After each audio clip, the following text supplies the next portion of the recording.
Ngjarje e rëndë në vend, i ri u gjendet pa shenja jete në dyqan, nëna i jep fund jetës sapo merr vesh lajmin.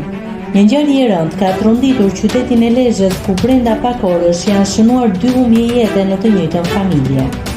Në lagjen Gurra të Lezhës, në ambientet e dyqanit të 3 veglave të punës, është gjetur pa shenja jete shtetasi Amon, 42 vjeç, banues në fshatin Lal.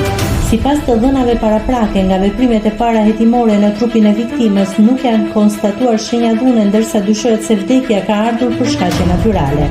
Ndërkohë, pas marrjes së lajmit tragjik për humbjen e të birit, nëna e tij, shtetasi APM, 72 vjeçe, dyshohet se ka pësuar një gjendje të rënduar psikologjike.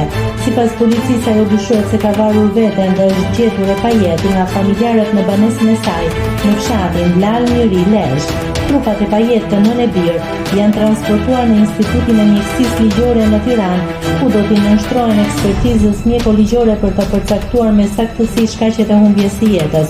Policia ka nisur hetimet për zbardhjen e plotë të rrethanave të kësaj ngjarjeje të dyfishtë, ndërsa autoritetet po punojnë për dokumentimin e këtë ligjor të rastit. Nëse klikoni mbi butonin subscribe, do t'ju shfaqen të gjitha publikimet tona. Ju ftoj t'i bëni subscribe kanalit, të pëlqeni videot dhe të lini komentin tuaj.